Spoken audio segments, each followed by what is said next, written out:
Hello everyone, আসসালামু আলাইকুম। যারা এই ভিডিওটি দেখতেছেন তাদেরকে আজকে আমি অস্থির একটি কাজের সাথে পরিচয় করে দেবো। এই কাজটি সবাই কিন্তু করতে পারবেন এবং সফল ফোন দিয়ে কিন্তু এই কাজটা করা যেতে পারবেন। ঠিক আছে? তো আজকে দেখাবো কিভাবে আপনার ফোনের ডায়াল প্যাডের এই অস্থির সেটিংসটি করবেন। তো এই কাজটা করার জন্য শুরুতে আপনার ফোনের ডায়াল প্যাডে চলে যান। ডায়াল প্যাডে যাওয়ার পর এখান থেকে উপরের দিকে একটু যেতে হবে। উপরের দিকে এখানে জাস্ট থ্রি ডটে একটা ক্লিক করতে হবে। তো থ্রি ডটে যাওয়ার পর এখান থেকে সেটিংস, এখান থেকে দেখতে পাবেন সেটিংস। জাস্ট সেটিংসে চলে যেতে হবে। সেটিংসে যাওয়ার পরে এখান থেকে নিচের দিকে একটু স্ক্রল করবেন। স্ক্রল করলে এখানে আমরা দেখতে পাবো যে ফ্লিপ টু সাইলেন্স নামে একটা লেখা এখানে শো করতেছে। জাস্ট ফ্লিপ টু সাইলেন্স লেখাটার উপর একটা ক্লিক করবেন। করার পর এখান থেকে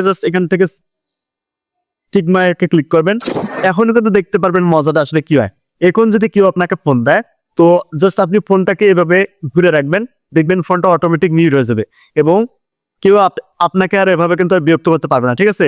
এই সেটিংসটি খুবই চমৎকার একটা সেটিংস এবং আপনাদেরকে এই সেটিংসটি কেমন লাগছে অবশ্যই কমেন্ট বক্সে কমেন্ট করে জানিয়ে দেবেন। এরকম ভিডিওগুলো প্রতিদিন পেতে জাস্ট আমার আইডিকে ফলো দিয়ে রাখুন। ধন্যবাদ সবাই।